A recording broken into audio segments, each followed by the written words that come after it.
welcome back to my channel. Today I'm going to be sharing with you 5 books on productivity that have changed the way that I work. So if you don't know, if you're new here, I'm a PhD student, so I will be talking about the books kind of loosely in the context of PhD research, but honestly, it doesn't matter what kind of field you're in, it's going to be the same pretty much. These productivity books will have the same impact. So if you're from a different background, I hope you feel more than welcome here. But I'm serious when I say these books have changed the way I work. I'm not being dramatic.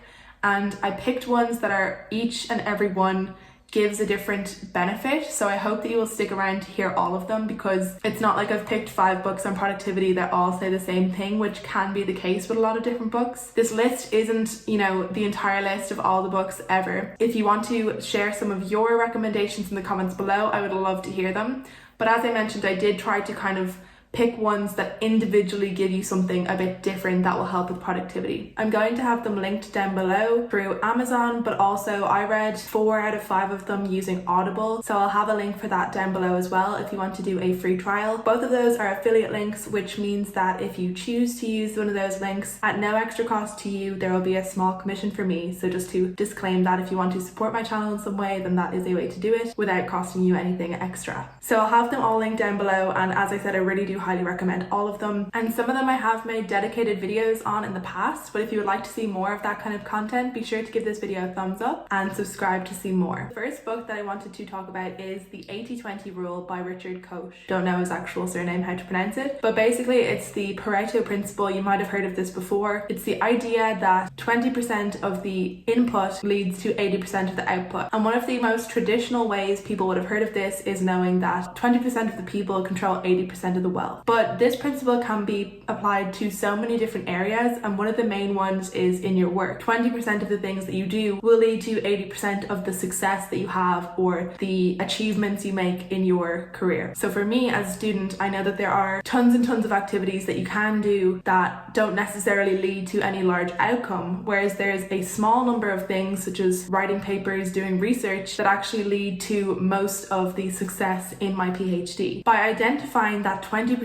of really important things, you can choose to do more of those and really just increase your output. Obviously there will be some sort of diminishing returns eventually, but the idea is that by knowing what those 20% of things are that are really important, then you can really make the best use of your time and kind of forget about the 80% of stuff that really only brings you 20% of the expected results. So the second book that I wanted to talk about is The 12-Week Year. So I made a video about this book before, pretty much at the beginning when I started this YouTube channel. This was one of the first videos I made, so I would like to do a more updated version of the video. I actually made a couple of different videos, kind of the process of it, so I would definitely like to do an updated video. If you guys would like to see that, let me know in the comments below. But basically this book is going to help you with any kind of goal setting, which is important for any career really, or even not for your career. It's important to have some sort of goal setting practice, I guess, because plenty of us set goals at the start of the year or the start of the quarter, and then you don't actually put an action plan in place, and you don't really take into account how you're going to achieve the goals, how you're going to measure if you're on track, and basically you just let them go, and then several months later you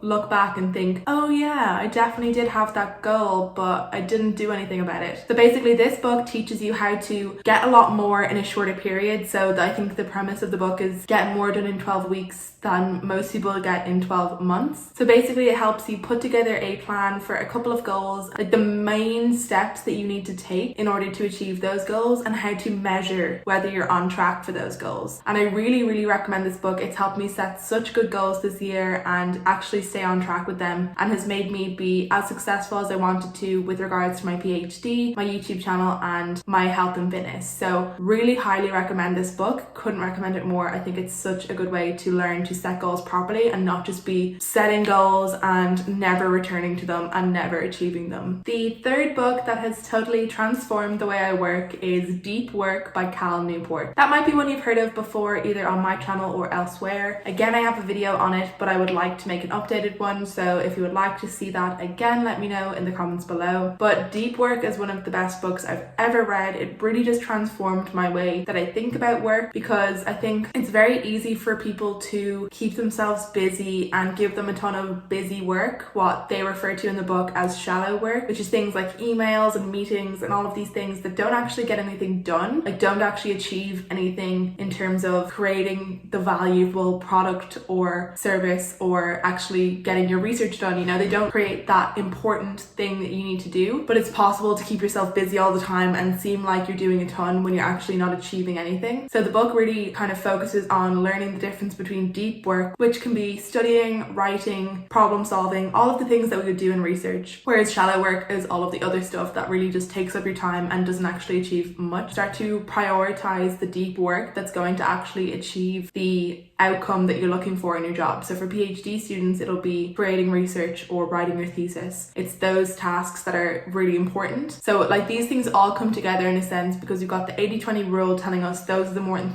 most important things to prioritize, and then you've got the deep work to tell you how to actually do that. So it teaches you how to use deep work and how to actually work deeply, and it gets you to put together a schedule for your deep work and give yourself a good environment so that you can really focus on deep work. So I really enjoy that book for that purpose of really teaching you how to work properly. The fourth book that I want to talk about is Rest by Alex Sujun Kim Pang. So I have talked about this book already in a very small way. I did a video on a very small section of the book being the importance of walks for research and creativity. So this book really goes well with deep work because deep work focuses on the kind of work side of research and creativity, like the kind of work process, and it mentions a bit about the restful processes that are important for work, whereas Rest talks about the restful processes that are important for research and creativity. So it talks much more about the restful activities, but how it kind of leads back to the work. So these two books together I think are really powerful because it really teaches you how to work effectively and how to rest effectively, which will ultimately help you work effectively. So I think rest is something people take for granted so often in research. I know a ton of people who give themselves so much work to do that they never end up taking any time off. Just finishing your work hours at a normal time and having the evening off. Tons of people neglect this, and that actually has such a negative impact on your future productivity. So if you stay up late working trying to get something done, you will not be able to work as effectively the next day. So the book really teaches you the science behind rest and why you need to rest. Like your brain needs time off from your problems to actually be able to solve problems. And I think that's something people think if they take time off that's a negative thing, or it's something that's going to look bad in some way, or it makes them seem like not as good. Like people are very proud when they say they work 10-hour days, or they're proud when they say they haven't had a day off in 3 months. Like that's not something to be proud of because it just means that you're not going to be working as effectively. It can be very easy to feel like you are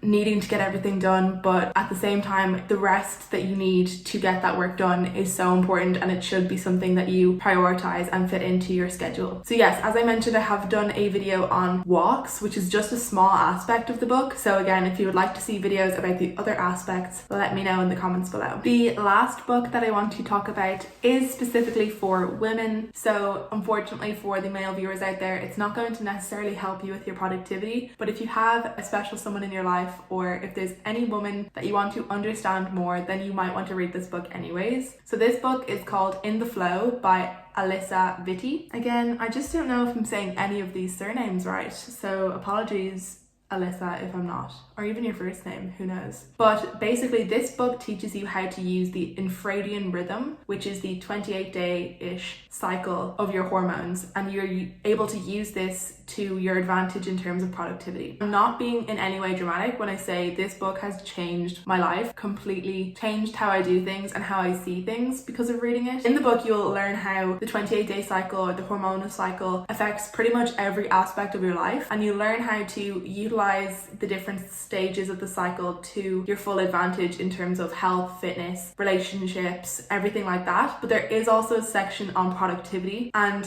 when I say it really does change things, I've been organizing my schedule around this for the past couple of months, and I just feel like I've gotten so much more effective work done, because I think probably most women who are watching this video will relate to the idea of having a perfect week, getting everything done, and then the next week trying the same schedule and it just not working at all, and just not understanding why something worked for you last week and it doesn't the following week. So obviously for men it's different because you just have the circadian rhythm, so every day you get up, it's the same thing every day, and that's fine. We don't have that, so it's completely different every couple of days, and it's important to be aware of that and to match your schedule to what's going on. So like very loosely, there is a phase for planning, doing the research, thinking creatively. There is a phase that's more focused on communication, so that's a good time to arrange different presentations you might have to do. There is a phase that's better for just getting work done, so I usually use this time for writing because I have the kind of research work done, and now it's time to just get that out there, get all the writing done. And then there's a phase that's best suited for reflection.